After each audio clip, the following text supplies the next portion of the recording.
Okay, some excellent clips of the zone read game against the Bear front. Here, we appreciate Coach Bud Foster and his staff compiling these, and we're going to kind of take a look at both sides of it here. There's some three technique reads as Ohio State's doing right now as they're reading the true three technique here, and there's some pure five technique reads here. One thing I want to make clear is before we start the videotape is that when you talk to Charlie Wiles, the defensive line coach at Virginia Tech, not much time is spent. I mean, he spends time on it, but not a ton of time is spent on that backer to the boundary and that defensive end to the field on really playing a zone read as opposed to just keeping their shoulders square, okay, and being able to play the quarterback as the box player or as the force player in this scheme.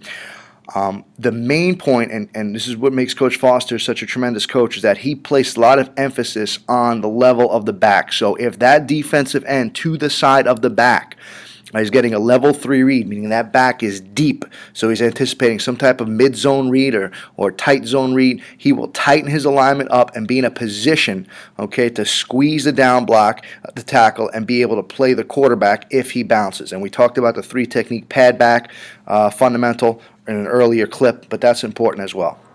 So right now you're just going to get zone read out of three technique. The problem here is the defensive end up top is going to poke inside. Okay, now this is an out block. They're blocking on a man concept here because they're reading the three technique, Ohio State is. But you can't peek in here like that and let a good quarterback get around you. So that's the first bad clip that we're going to see here. And again, we have some tight shots and an end zone shot.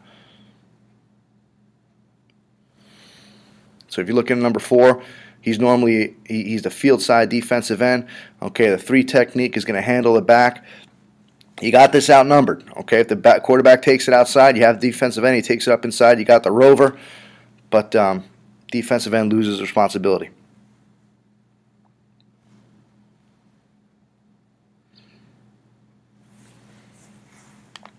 That's a level 1 read by the back. So now you're getting quarterback off the power read game.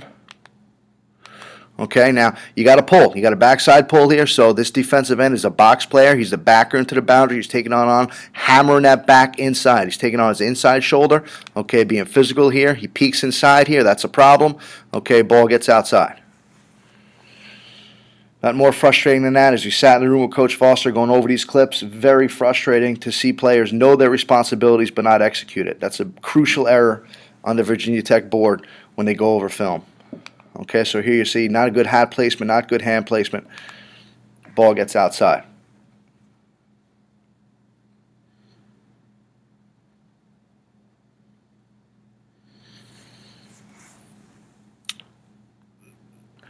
Okay. This is a good clip to show you because Coach Foster talked about having the presence. Anytime Ohio State will run that jet speed or that speed sweep motion, he wanted another player aside from that defensive end handling that quarterback. So right now, that nickel, okay, should be sitting right here. There should be 2 players on a quarterback. Okay, so the quarterback decides to take it. Decent technique. You'll see it for the end zone shot by the end. But more importantly, this player should be the extra fitter to play the quarterback as he is here. Misses a tackle, but the defensive end cleans it up. We'll see the end zone shot. Be better look for you.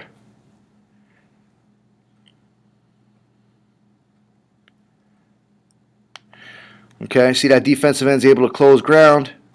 Okay, he's in a good position right now to play the quarterback. We freeze the tape now. He could make that tackle, but again, keeping 2 on the quarterback, especially players such as Ohio State had, that does help you.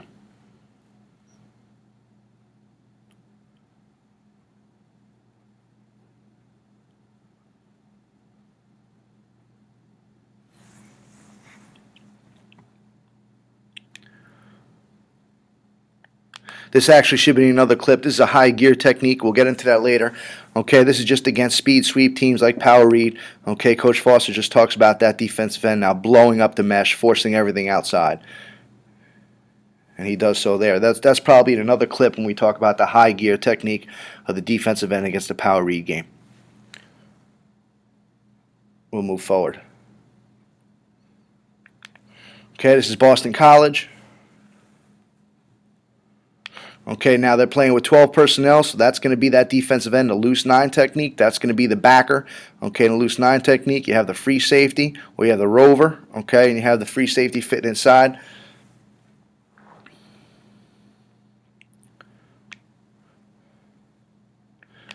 Again, this player cannot jump. He's playing a loose 9 technique here. Okay.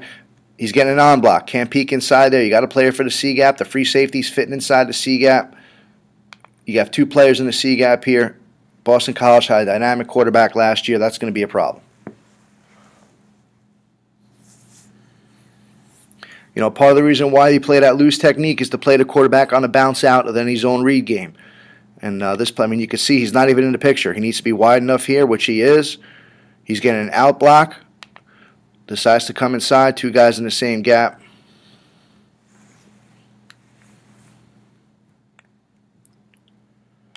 BC again. This might be a 3 technique read, and it is. Okay, so they're reading a 3 technique to the boundary.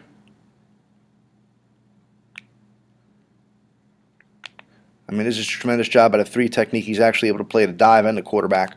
Okay, but you can see a better job by the boundary backer, staying in that D gap, making a play.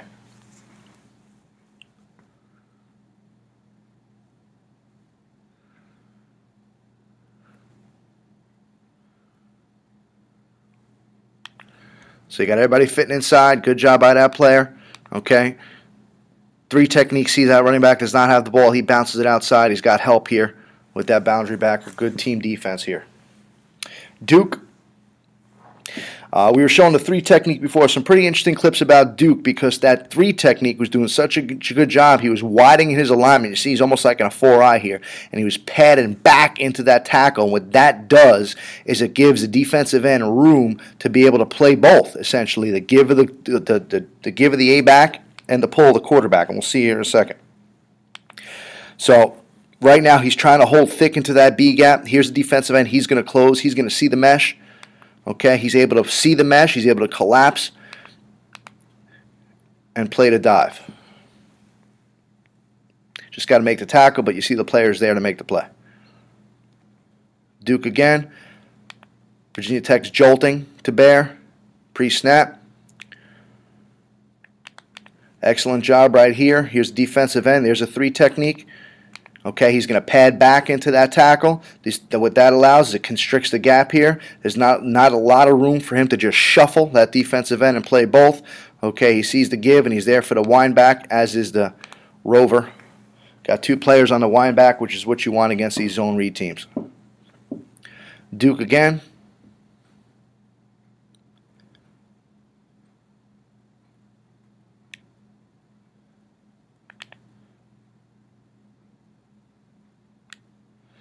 Get the end zone shot. That is another play by the defensive end. To the right. Okay, good penetration. Pad back. All he's doing is closing. And again, what that tells him is that back's in a level 3 read. He's behind the quarterback. He has to anticipate some type of mid or tight zone coming at him. Him being to the read side. But pretty good play on the back right there for a 2-yard gain.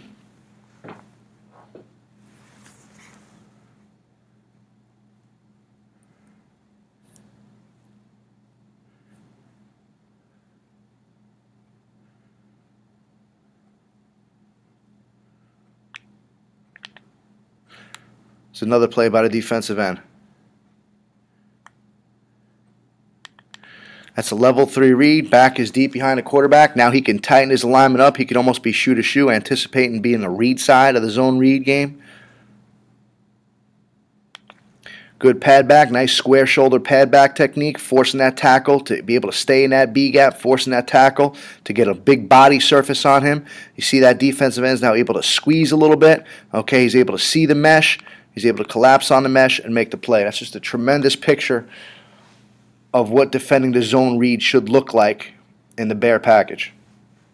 This looks like Cincinnati in the bowl game.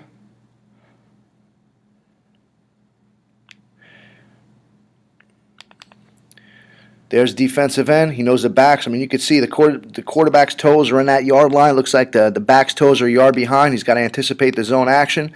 Okay, now this may not be such a tremendous pad back because his shoulders are not square. He's able to wash. Now, the difference between the pad back and not playing the pad back is now if his shoulders are perpendicular, now he can get washed, creating a large run gap in the C gap for the wind back. Very important coaching point.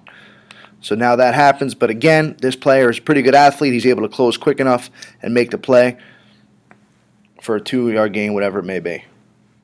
Cincinnati again. This might be the last clip.